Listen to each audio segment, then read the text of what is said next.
The morning Emeka cleaned up his mother's apartment in Yaba, he found his own number in her call log. She had called 43 times. He never picked up. He sat down on the terrazzo floor and did not get up for a long time. She had called him every single day, sometimes twice. Sometimes she called from the neighbor's phone when her credit finished because she had used everything calling him and had not picked up. And Emeka, 34, Lagos Island job, big grammar, suits that cost more than her monthly rent, with meetings that could not wait, and a wife who once said, "Your mother is suffocating you," had developed a system. He would see her name light up his screen, and he would think, "I'll call her back tonight." Tonight became tomorrow. Tomorrow became next week. The last time he actually spoke to her was a Tuesday in October. She had called to tell him that the mango tree in her backyard, the one she planted the day Emeka was born, had finally grown so tall. She sounded so proud, as if she had grown it herself with her bare hands. "Mama, I'm in a meeting," he said. A pause. The specific pause he had learned to recognize, the one where she swallowed whatever she actually wanted to say and replaced it with something smaller. "I'll let you go then. I'll call you back, Mama." He didn't. She died on a Wednesday in November. A neighbor found her. The doctor said it was her heart, and Emeka thought, standing in the hospital corridor, that he already knew that he had always known that. The phone had no passcode. His mother had never learned to set one up. She had called him 4 times to ask how to set one. He had never called back to explain. He opened her voicemails and stopped. There were 22 saved messages, all from her, all unsent. She had recorded them and saved them drafts, one after the other, month after month. "I need you to stay with me here, because what he finds next, I promise you, will change the way you think about every unanswered calls you've ever ignored." He pressed play on the first one. It was her voice. "Emeka, my son, it's me, Mama. I was just thinking about you today. I passed that little ice cream place where you used to beg me for 2 scoops, and I would only give you 1, and you would cry the whole ride home. Do you remember that?" A laugh. The specific laugh she had. Small, full, and warm, like it came from somewhere deep. "I just wanted to hear your voice. Call me back when you can. God bless you, my son. Bye-bye." She had recorded it and saved it. Instead of sending it, he pressed the next one. "Emeka, it's Mama. I cooked your egusi soup today. The one with stockfish, the way you like it. Too much, as usual.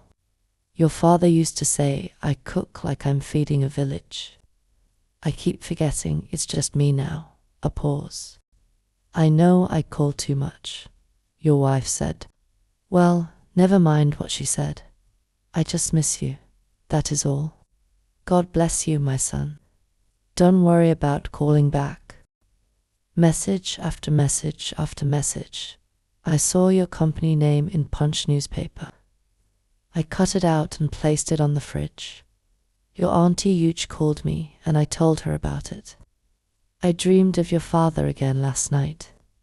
You looked just like him at your age. He would be so proud.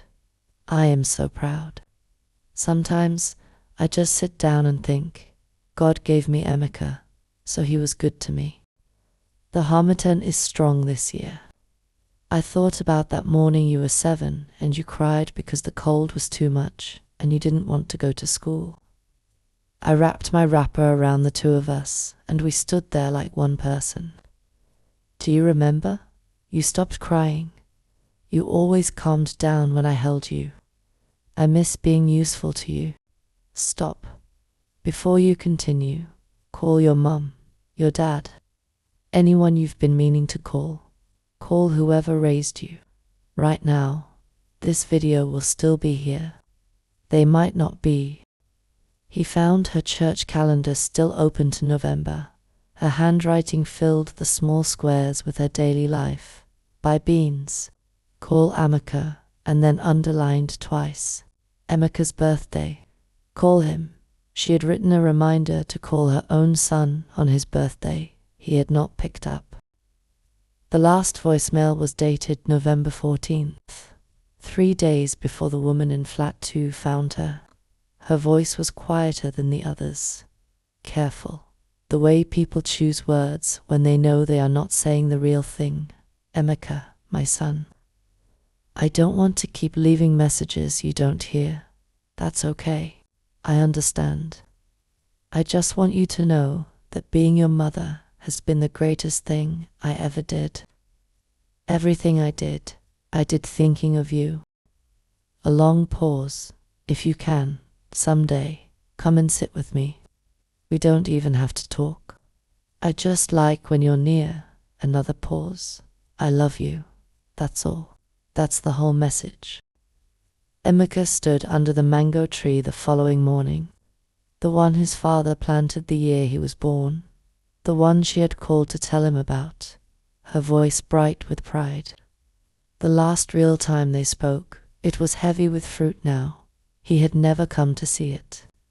He learned that night the specific, unhealable weight of all the things that can never be taken back. Not the things you said, the things you didn't. The phone call you didn't pick up, the egusi soup you didn't come and eat, the voice that only ever wanted to know you were okay. He played the last voicemail 3 more times, and each time her voice said, "That's the whole message." He understood more completely that it wasn't. It was never just a message. It was her. If this story touched you, if it brought someone to mind, don't let this feeling just pass. Call them, text them, visit them, eat their food even when you're not hungry, because one day the pot will be empty and you will wish you had. Like this video if you believe one phone call can change everything. Subscribe, because every week we tell the stories that remind us what truly matters.